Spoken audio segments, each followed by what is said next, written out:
தலைவர்கள்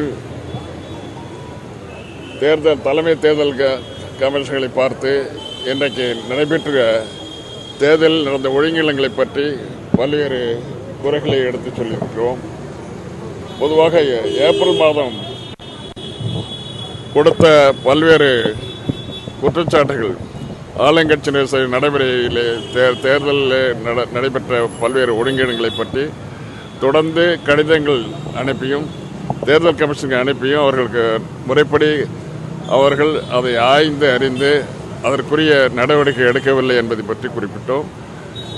இது பற்றி அவர்கள் யார் தவறு செய்தோ அவர்களுக்கு நோட்டீஸ் அனுப்பாமல் அந்த கட்சியினுடைய தலைவர்களுக்கு அனுப்பியிருக்கிறார்கள் என்று சொன்னார்கள். அதெல்லாம் என்ன ஆக்ஷன் எடுத்தாங்க, எப்படி எடுத்தாங்க அப்படிங்கிறத பற்றி இதுவரைக்கும் சொல்லலை. அதுபோல் குறிப்பாக தமிழ்நாட்டை பொறுத்த வரைக்கும் 19ஆம் தேதி தேர்தல் நடந்தது. முதல் கட்டமாக தேர்தல் நடந்தது. நடைபெற்ற தேர்தலில் சாயந்தரம் 7 மணிக்கு ஒரு டேர்ன் அவுட் சொல்கிறாங்க. இத்தனை பேர் வந்தாங்க, இத்தனை பேர் ஓட்டு போட்டாங்கன்னு டேர்ன் அவுட் சொல்கிறாங்க. 7 மணிக்கு வந்த டேர்ன் அவுட்டு எல்லா மீடியாவும் மறுநாள் காலையில் கரெக்டாக ரிப்போர்ட் பண்ணுது.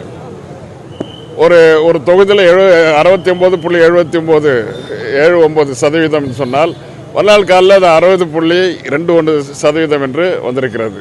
குறிப்பாக என் தொகுதியை பாருங்களேன், அது மாதிரி வந்திருக்குது. இது மாதிரி தமிழ்நாட்டில் இருக்கிற அத்தனை 39 தொகுதிகள்லையும் அதே போல் புதுச்சேரிலையும் ஒட்டுமொத்தமாக நம்பர் தப்பாக இருக்குது. டேர்ன் அவுட்டுக்கும் முதல் நாள் கொடுத்த டேர்ன் அவுட்டுக்கும் மறுநாள் கொடுத்த டேர்ன் அவுட்டுக்கும் நிறைய டிஃப்ரென்ஸ் இருக்குது.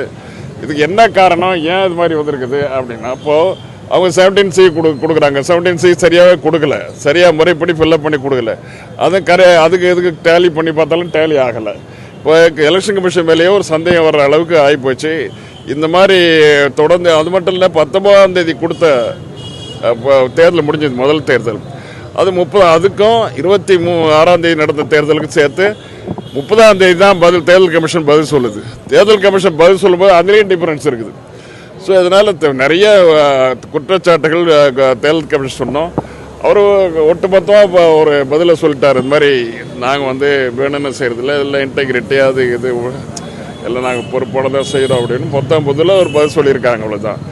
ரொம்ப சீரியஸாகவும் நம்ம இது பண்ண முடியல. ஏன்னு கேட்டிங்கன்னா அது பெரிய பொறுப்புகளை வச்சிருக்கிற தேர்தல் கமிஷன். அது மட்டும் இல்லை, நிறைய பணிகள் அவங்களுக்கு இருக்குது. பணிச்சுமை காரணமாக ஏதாவது தவறுகள் இழைத்திருக்கலாம் என்று கூட எண்ணலாம். அதே நேரத்தில் கொடுக்கப்பட்ட குற்றச்சாட்டுகள் ஓரளவுக்கு நடவடிக்கை எடுத்திருக்காங்கன்னு சொல்ல முடியும். முழுமையாக நடவடிக்கை எடுக்கலை.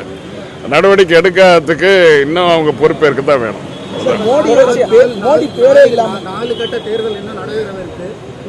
அதான் 4 கட்ட தேர்தல் நடைபெற இருக்கிற நேரத்தில் we wanted to sensitize the election commission. இந்த மாதிரி நடந்துட்டு இருக்குது. நாங்கள் பார்த்துட்டு தான் இருக்கோம். பார்த்துட்டு சும்மா இல்லை. இந்த கம்ப்ளைண்ட் எல்லாம் 25-26 கம்ப்ளைண்ட் கொடுத்துருக்கோம். இந்தியா கூட்டணி 26 கம்ப்ளைண்ட்டுக்கு மேலே கொடுத்துருக்கோம். இந்த கூட்டணிக்கு சரியான பதில் இது வரைக்கும் அது முறைப்படி அவங்க ஆக்ஷன் எடுக்கலை. யார் தவறு பண்ணியிருக்காங்களோ அவங்களுக்கு நோட்டீஸ் போகாம அந்த கட்சிக்கு போகுது அப்படின்னா என்ன அர்த்தம்? இது பேஸ்லெஸ் அலிகேஷன் அப்படின்னு குற்றச்சாட்டு. பேஸ்லெஸ் அலிகேஷன்ட்டு அவங்க இது வரைக்கும் சொல்ல முடியாது. ஏன்னு கேட்டீங்கன்னா என்ன பேஸ் இருக்குதா இல்லையாங்கிறது கூடி முடிவு எடுத்து 2 பேரும் ஒருத்தருக்கு ஒருத்தர் மீட் பண்ணி பேசினா தானே பேஸ்லெஸ் சொல்ல முடியும்.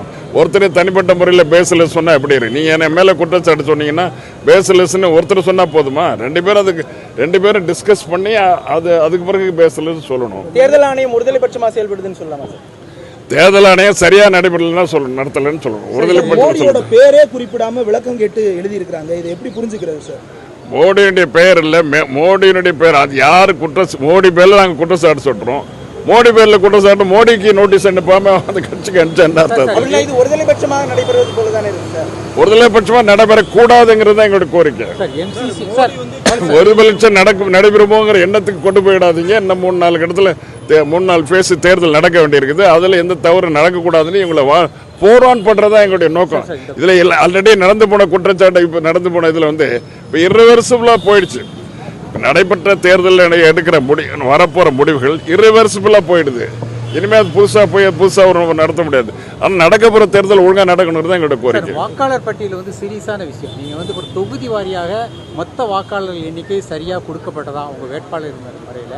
முதல்ல கொடுக்கப்பட்ட வாக்காளர்கள் லிஸ்ட்லேயே கிட்டத்தட்ட 500 பேர் 500 பிளாக்காக போயிடுச்சு.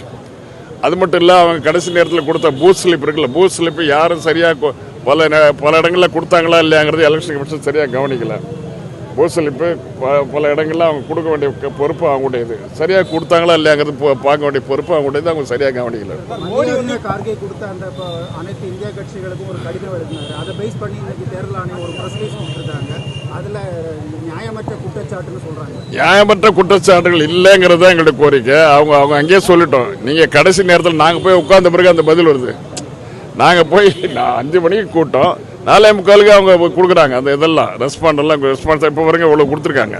இதை நாங்கள் எப்படி படிக்க முடியும்? இவ்வளோத்தையும் நாங்கள் எப்படி படிக்க முடியும்?